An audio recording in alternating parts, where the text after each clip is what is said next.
الشعب هو اللي ينتخب الناس، ينتخب ولي الأمر بين قوسين أو الحاكم، هو اللي ينتخب.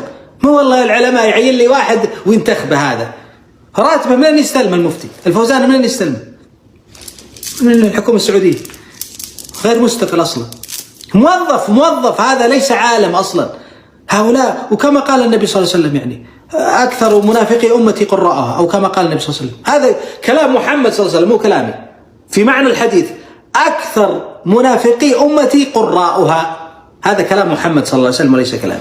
تيجي تستشهد بناس موظفين، لو كانوا علماء أصلا يعتبرون عملاء، يعتبرون من المنافقين. وعالم بعلمه لم يعملا معذب من قبل عباد الوثن.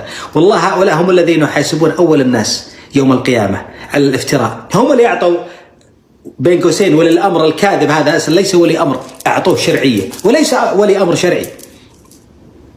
اليوم الشرعي يحارب الله ورسوله يا جماعة الخير ليل نهار. يقول لك ولي أمر، مصطلح ولي الأمر أصلا مصطلح شرعي. طيب هذا يحارب الله، تقول لك ولي أمر، هو يحارب ربك، الله يحاربه، تقول لا هو ولي أمر. ما تجي يا جماعة الخير، ما تجي. قول حسبنا الله ونعم الوكيل بس.